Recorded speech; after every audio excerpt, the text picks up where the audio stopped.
Thank you all. I'm delighted to be here this morning to hear fellow speakers, thank you, and to meet and share, though I hadn't expected to be at the front today, I must say. Thank you, Ariel, for setting up my stall and taking care of it. So here's my opportunity to give it a plug. If any of the break you'd like to come and see me over there, I'll give you more details. Mine's the one with the new banner. Seriously, though, I'm delighted to have the opportunity to share my work and indeed my passion. I'd like to share a quotation with you, a quotation that describes the feeling I have every day as I experience the wonder of intergenerational relationships. Rabbi Abraham Joshua Heschel said, "Our goal should be to live life in radical amazement. Get up in the morning and look at the world in a way that takes nothing for granted. Everything is phenomenal. Everything is incredible. Never treat life casually. To be spiritual is to be amazed." Each day, not only are the children having new experiences and that spontaneous, radical amazement of a new discovery, a new skill, achieved, a new friendship made. Those skills that are being developed, our grandfriends at Nightingale House, the South London branch of Nightingale Hammerson, are sharing. They're sharing that wonder. They're being revitalized whilst they're accompanying the children on their voyage of discovery. And they themselves are sharing their wisdom. Now, for those of you who have not heard about Apples Honey Nightingale, I'll give a very short potted history. We opened in 2017 as a natural development from a partnership between a small sessional nursery in Wimbledon and Nightingale House in Balham. Our purpose at Nightingale, Apples and Honey Nightingale, was to have daily, reciprocal, developmentally and therapeutically beneficial activities for all involved. A percentage of the places are reserved, highly subsidised, for the children of the care staff, which helps with staff retention and staff recruitment, and also the relationships between the residents, carers and their children. For the nursery families, Apples and Honey Nightingale would provide the extended family experience that many could not offer their children, as they lived far from their parents, grandparents and great-grandparents. It would give the children an opportunity to learn from lived experiences, to share their secrets with people who have time to listen and to love them unconditionally. So what is intergenerational practice? Intergenerational practice aims to bring people together in purposeful, mutually beneficial activities which promote greater understanding and respect between generations and contributes to building more cohesive communities. Intergenerational practice is inclusive, building on the positive resources that the young and old have to offer each other and those around them. This definition was written by Alan Hatton-Yeo of the Beth Johnson Foundation in 2001, and it is still universally accepted as the definition. So how is this practice mutually beneficial? If you look here, you'll see that for the children at an early years setting, we have statutory guidance that we have to follow, and we have to ensure that the children are going to learn in these areas of learning from the early years foundation stage. We have to cover areas on personal, social and emotional development, communication and language, physical development, mathematics, literacy, understanding the world, and expressive arts and design. And how is this kind of curriculum beneficial for our grandfriends at Nightingale House? Well, they want physical stimulation, cognitive stimulation, sensory stimulation, emotional stimulation. They want us to actually deal with issues of loneliness and isolation. They need purpose and value. And at Nightingale Hammerson, they have that person and relationship-centred care, which is so valuable. And they need, our grandfriends need community. But it's not just beneficial for the children and the grandfriends. You see here, the parents, many of whom actually, the children are going to benefit, our residents, our grandfriends will benefit, but also the residents' families and their loved ones. It's amazing how many of the relatives of residents come and choose a day when they know that their loved one is going to have intergenerational programs. They have something to talk about. They have something to enjoy together. It creates a different kind of relationship. And we have people who come every week to a specific activity knowing that that is one that their loved ones really enjoy. It also removes that kind of feeling that, of discomfort about having, in quotes, put your loved one into a care home. Actually, what you have done is you've given that loved one an opportunity for more stimulation, for more community, for more variety, for a better quality of life. So we also, the care home staff, we have subsidised places. A percentage of the places, as I mentioned, are reserved for the care staff. And what happens there is that the relationships with their children and the residents creates that extra bond, that extra feeling of community and of family. The nursery staff, they also will benefit from this for the same reason. And the volunteers, it's the most satisfying, I think, and fulfilling way to volunteer. If you have time, you are welcome to come and volunteer with us. And the wider community. When we first opened, people were walking down the road and hadn't realised that since 1906, when Nightingale House was opened, it had been in this community, it had been in Balham. And people said, oh, I didn't know there was a care home here. But we've actually been able to open the door for people in the care home, so the community to come in, but also for the community for the care home to actually be outward looking as well, and to actually create that sense of community, to say that we have something we wish to give to the wider community as well. And I have to say a big thank you to Nightingale Hammerson for allowing us to actually run community groups as well there, and to actually develop and extend that intergenerational practice. And for the care home itself, where you have new vibrancy and new life. But I'm going to concentrate on the benefits for the residents. As you can see, how do they benefit? I must here just say, if you don't like children, you do not have to take part.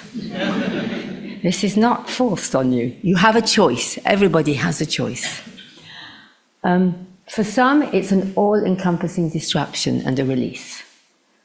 Relationships and friendships are formed, combating loneliness, depression, social isolation, and improving well-being. And I want to refer now to Dr. Jill Livingston's talk. Thank you very much. It is certainly a way of keeping people purpose. And we feel, I can see people getting younger most of the time. And I'm sure, I'm not going to ask you to guess how old I am, but I do feel quite young at the moment. It gives people a permission to care for others and feel a sense of worth themselves, not just to be the ones that are cared for. It gives a sense of purpose and value. The residents share their life experiences with the children and live new experiences together with the children. It encourages them to engage. The children will actually come and invite them to take part in things. There's motivation to move. One of the first things that was said to me when we first opened in 2017 by one of the residents was, wow, I love to see the movement. How many times have you been to a care home and you've seen people sat and sat and sat, usually in front of a TV? There are the therapeutic benefits, increased physical mobility, coordination, balance, and strength. There's sensory experience, opportunity to remember, relive or process earlier experiences of childhood. Yesterday, we painted stones together, stones for our new peace garden that we're creating. There's release from being the objects of care, something that isn't the focus on their age or inability, aches and pains or limitations. They're being part of something different from their schedule, creating a dynamic living environment. The intergenerational program creates a normal community with normal age demographic, bringing in whole families. It's not just the children, it is the parents, it is the grandparents, it is the friends, it is the siblings as well. Some become adopted grandfriends or grannies and grandpas, and the families continue to visit after the children have left the nursery. There's cognitive stimulation through direct learning and participation, which is active, and there's passive stimulation through observing the children. And I have fantastic conversations with care staff who maybe are a one-to-one with one of our grandfriends, who are able to say how much they can feel and sense that the people they're caring for are really enjoying and want to be at these sessions. And we can observe those differences. I have many stories, but I also have limited time. Sorry. So, just to say, I can talk till the cows come home, but there's nothing better than seeing it in action.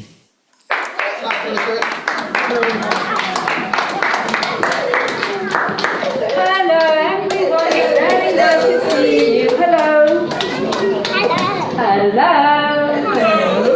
Evenu shalom aleichem.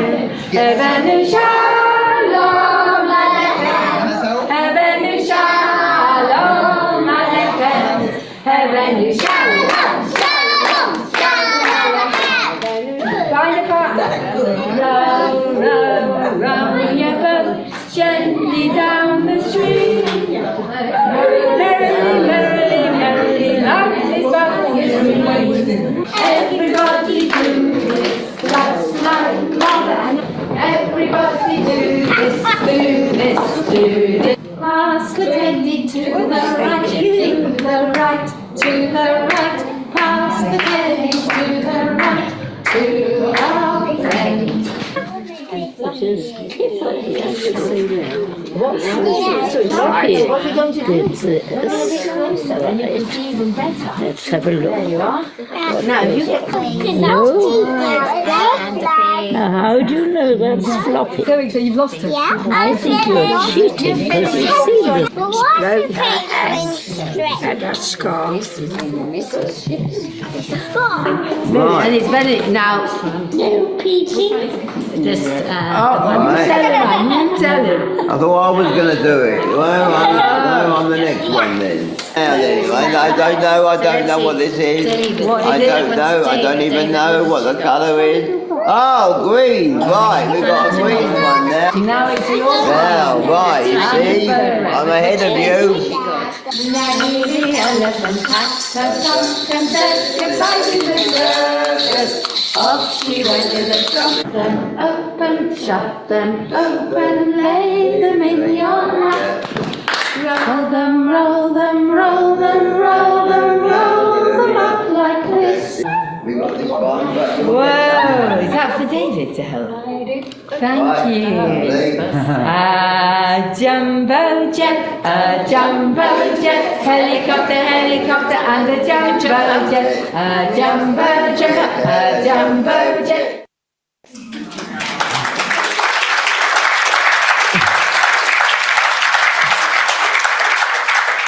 Thank you. Of course, there are challenges. You can see logistics, scheduling, infection control, safeguarding, health and safety, people power, having enough people to help and support, ageism, preconceptions, stereotyping, judgments that people will make when they don't understand, when they don't know, and enabling environments. But they are not insurmountable. And the benefits vastly outweigh the difficulties. And we at Apples Honey Nightingale wanted to use our learning and our experience to empower and enable others to develop impactful intergenerational programs. So we opened our own education and training centre. Here we are. And we have the first customized accredited level 3 qualifications in intergenerational practice. So these are NCFE cash accredited. We realize that not everybody can actually commit to a whole year of part-time study to get that diploma. And even just doing the award and the certificate, it's a nested qualification you can build on. There are some people who just want to understand the basics. So we've also have CPD accredited one-day introductory courses, and also those one-day course on observation and evaluating intergenerational programs where you can actually come and see it in practice. And this last summer we had our first immersive summer school, and we were delighted to have students, well, I should say students, in fact she was an academic who's very well respected from Singapore, who came to take part in that program. And we continue to work and to support these, and you can find out more at the stand later. But we also are looking at the research that we can do. An early stage project is working with University College London, the Department of Psychology, to develop an area of student-led and practitioner-supported research, identifying psychological impact of intergenerational care on the different stakeholders. And this research would identify psychological outcomes of intergenerational engagement. Our goal is to support and mentor students on placement in the clinical psychology program, working to doctorate level. We're also in the early stages of a project under the auspices of Kingston University and funded by the Social Care Research Capacity Building Programme, exploring the impact of intergenerational activities on the well-being of older residents in a care home by actually looking at the social prescribing impact, which I think will be very interesting. We're in that fortunate position of having the children, the grandfriends, a medical practice, care, the therapy department, so many of the enablers within that this environment, to actually have them all on one site, which I think is unique. We want to, as you can see, I know I'm going to run out of time soon, so I'm going to hurry through, but there are various other research projects that are also ongoing.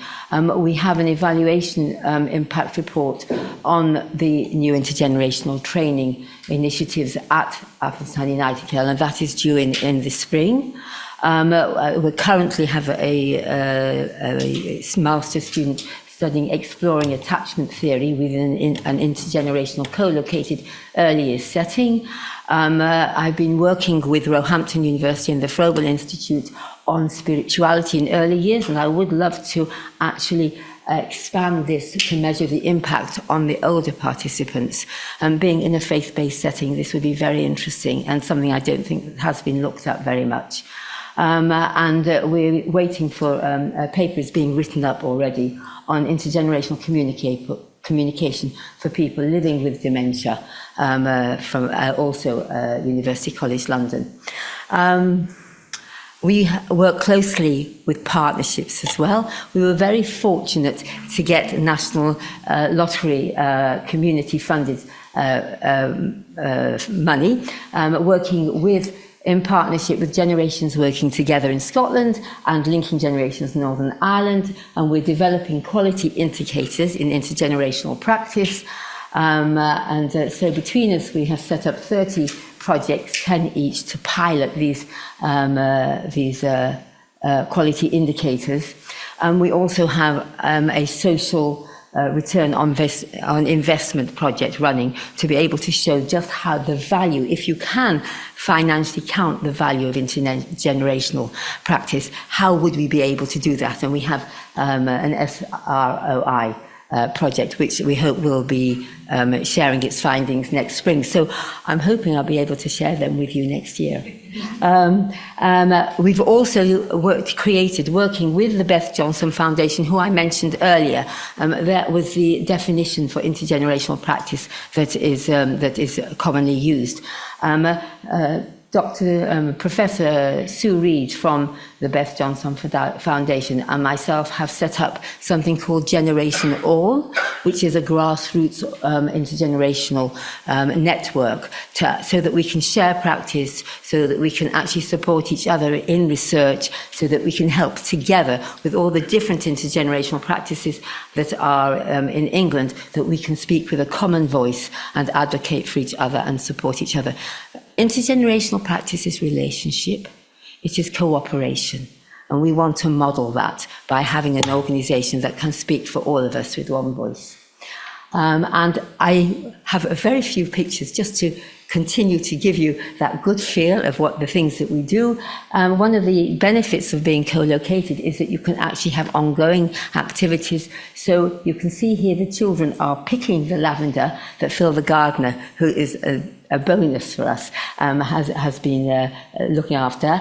They then are filling they're waiting for it to dry. They're filling little smell bags, lavender bags, and here handing those bags over to help one of our grand friends to smell during the ceremony of Havdalah that says goodbye to Shabbat.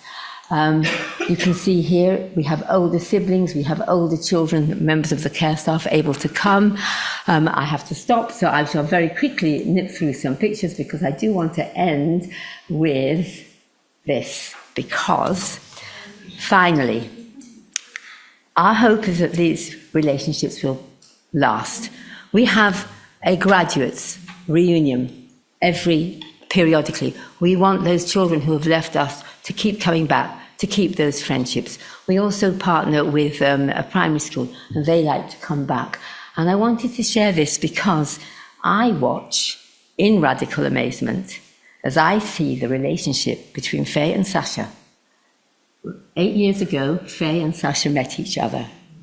8 years on, you see the expression in their eyes. What could be better? Thank you.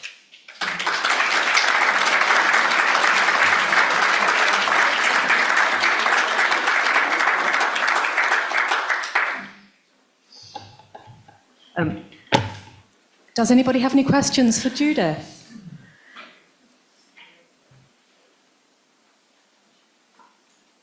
We could always go back to the pictures.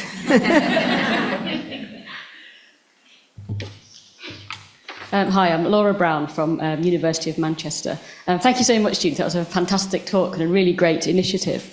I noticed you mentioned one of the challenges is ageism. And I wonder if you could say a little bit more about that. So who it is that's showing those ageist attitudes? Is that the children, the residents, parents? Yeah, and so on. Ageism covers all one's attitude towards all ages. So there's an attitude. There have been residents in the home who have felt it was completely inappropriate for children to be in a care home. There have been people who have felt it's totally inappropriate for these old people to be messing about and touching young children, because touch is very important. People want to embrace, they want to have that feel. And I think it is actually a universal problem, and it's something that the government is trying to deal with, and it's something that we're focusing very much on. Through the toolkit, one of our areas is, and we have actually worked with this and done some evaluations with the primary school with which we're partners for our Grand Friends Club, as they call it, actually looking at stereotypes through poetry, and coming together and sharing one's preconceptions with each other and seeing if there are different ways of actually combating something that actually is very much in people's minds. But I hope that answers your question. Thank you. Oh, and one thing I did forget to say is if anybody else wishes to do more research, please do get in touch, because we're always happy to have evidence of the benefits and the challenges of what we're doing. One question from Spain, if I may ask. So we know that, unfortunately, care home residents die. And when they build a relationship with the children, how are we helping both children and the residents knowing that the relationship will have an end at a certain point? So how do you manage children's expectations? Thank you. It is, I mean, I think it's very interesting. This is a question that comes up very often. And what we have noticed or seen is that when there is a death in life in general, when it's sudden and there is no preparation, there has to be an awful lot of support. There are special books that people will give out. They will put if it's involving a school, the teachers will actually talk to the parents. They will come together.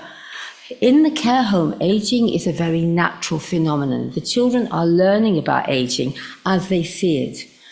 And we haven't, in the 8 years that we've been here, had an issue over the fact that some of our grandfriends, they're getting old, they're more frail, they stop coming to sessions. The children, we might ask after them a few times, but usually they don't notice because they're very involved in themselves. At our age group, the children are very much egocentric, and they create new relationships. They'll still talk about their friends, but they don't actually ask where are they. So we haven't had to deal with that kind of issue. But it is, I think, because we're actually living in reality. We haven't been protecting the children from the reality of the aging process. They can see that some people who were mobile are no longer mobile.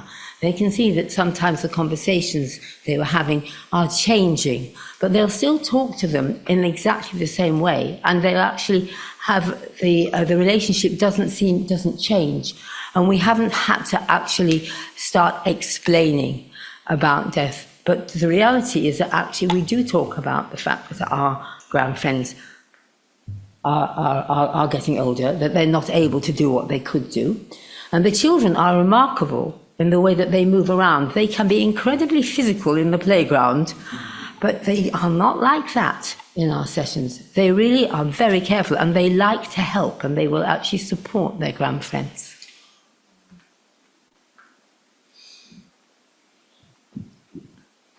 Hi, my name is Daisy. I'm one of the nurses in Nightingale House.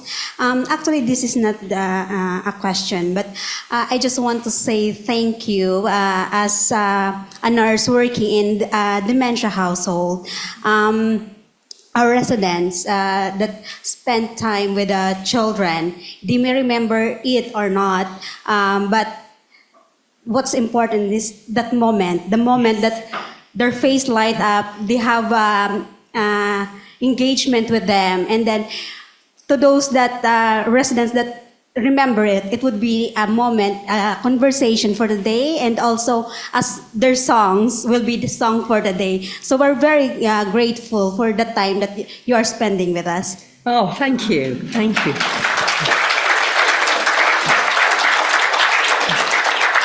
I just want to thank you so much. And you know, it's fantastic to have feedback and to know this. Sorry. I think there's an assumption that if you are passively engaged, if you aren't able to actually demonstrate your response, that somehow it doesn't matter, and that actually you can't be stimulated, and that actually it's not worth the effort. But I do think that those who are the most cognitively impaired are interacting and having the relationships with them is the most important.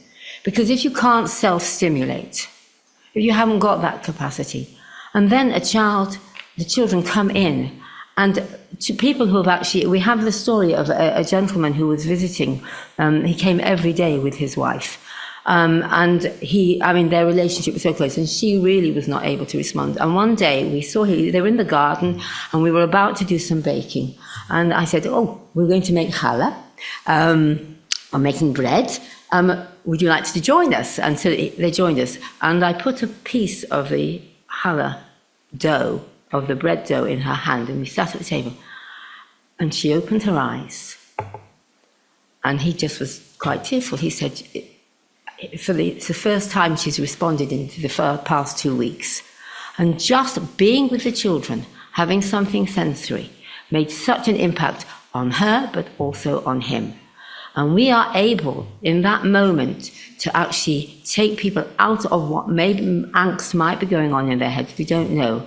And the children are non-judgmental. They will just go up and they will enjoy any attention that they can get. Thank you, Judith. We have 2 questions from Treasure here. She asks, what future trends do you foresee in intergenerational practice in the light of societal changes such as the aging population? She's also wondering about technology and how it can support the intergenerational work.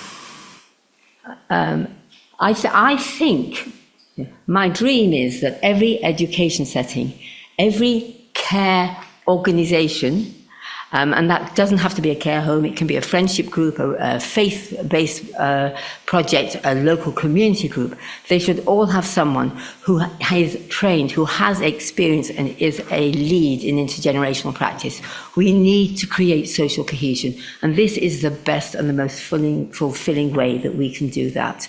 And that is one of the reasons that we actually set up the training, because it's all very well coming together and singing together at Christmas, but actually that's only the beginning. That's only the start. That isn't building a relationship, and we have to build those relationships. And that's the way forward. Now, there are people, one of the things that we are doing is actually we are liaising with T-level organisations to invite students both of administration but also on IT of T-level qualifications. It's vocational. If they can, we can maybe create a partnership. It's something that we're looking for National Lottery funding, hopefully, to actually create those links between care organisations and school colleges, so that those students can get something on their CV, but they can actually share their expertise and enable our older friends to actually overcome some of their digital isolation. So there are lots of ways we can move forward using technology for the good, and also in that way building relationships, and it's beneficial for all age groups.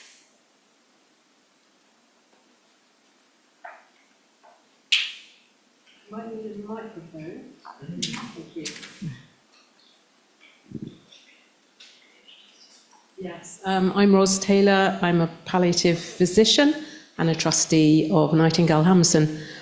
Linking Professor Livingston's presentation and what our nurse just said, I'm just wondering, can we show that intergenerational work will slow the progression of advanced dementia in some of the people you are working with, Judith? I would hope so. I don't know whether we were looking at the research with Kingston University is looking at the impact of the intergenerational, and actually looking at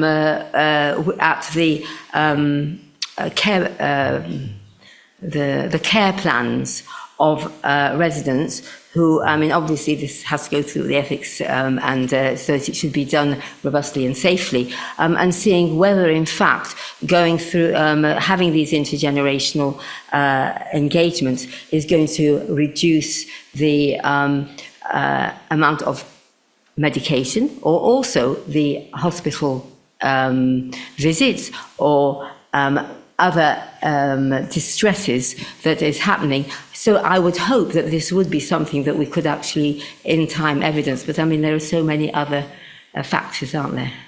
Yeah, I was thinking that, thank you, Judith, for your amazing presentation, particularly since you weren't going to be speaking. It's really quite remarkable. I have supervise one PhD and I'm supervising another, and spend quite a lot of time looking at videos and things. But I think that of intergenerational care. But I think the important thing about intergenerational care is not whether it slows progression in advanced dementia, is that it gives people social connection who are not going to find it by themselves mainly. Some might, but mainly not.